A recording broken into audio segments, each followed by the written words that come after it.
ఆధ్యాత్మికత అంటే కేవలం ధ్యానం కాదు, సమాజానికి సేవ అనే తత్వాన్ని జీవిత ధర్మంగా మలుచుకున్న వ్యక్తి బీజే వేణుగోపాల్. బ్రహ్మర్షి పత్రిజీ శిష్యుడిగా, ఆనాపానసతి ధ్యాన సాధకుడిగా తన ప్రయాణాన్ని మొదలుపెట్టారు. కాని ఆయన నిజమైన సాధన మొదలైంది పైమా నుండి, pyramid youth for meditation and అహింసా నుండి. అప్పటికి పిఎస్ఎస్ఎంలోని మాస్టర్స్ కూడా మరిచిపోయిన స్థితిలో ఉన్న పైమాని ఎన్నో అవరోధాలు, విమర్శలు, ఆర్థిక ఇబ్బందుల మధ్య తిరిగి నిలబెట్టారు. 5 సంవత్సరాల పాటు విజయవంతంగా నాయకత్వం వహించి ఆంధ్రప్రదేశ్, తెలంగాణ మరియు ఇతర రాష్ట్రాల్లో వేలాది మంది యువతలో ధ్యాన చైతన్యాన్ని రగిలించారు. ఈ మొత్తం ప్రయాణంలో ఆయనకు అత్యంత బలమైన శక్తిగా నిలిచినది భార్య ధనశ్రీ గారి అండ, సహనం మరియు తల్లిదండ్రులు రవీంద్రనాథ్, సత్యవతిల ప్రోత్సాహం.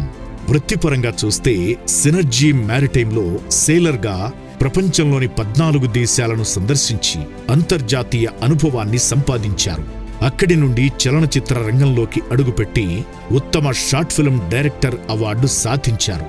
ముఖ్యమంత్రి నారా చంద్రబాబు నాయుడు గారి చేతుల మీదుగా సత్కారం పొందడమే కాకుండా అనేక విశ్వవిద్యాలయాలు మరియు సంస్థల నుండి పురస్కారాలు అందుకున్నారు. ఇప్పుడు ప్రాజెక్ట్ TVR.in వ్యవస్థాపకుడిగా ప్రతి ఒక్కరికి వర్చువల్ రియాలిటీని అందుబాటులోకి తీసుకురావడం అనే లక్ష్యంతో ముందుకు సాగుతున్నారు. బ్రహ్మర్షి పత్రిజీ మార్గదర్శకత్వంలో, తల్లిదండ్రుల విలువలతో, ధనశ్రీ సహచర్యంతో ధ్యానం మరియు సేవను జీవిత ధర్మంగా మలుచుకున్న వ్యక్తి బీజే వేణుగోపాల్ గారు.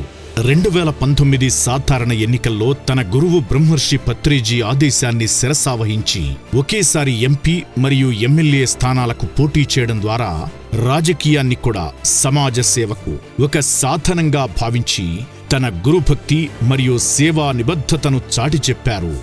బీజే వేణుగోపాల్ గారి నిస్వార్థ సేవలకు మా హృదయపూర్వక కృతజ్ఞతలు తెలుపుతున్నాం. మీ పిరమిడ్ స్పిరిచువల్ సొసైటీస్ మూమెంట్ మరియు పిరమిడ్ మెడిటేషన్ ఛానల్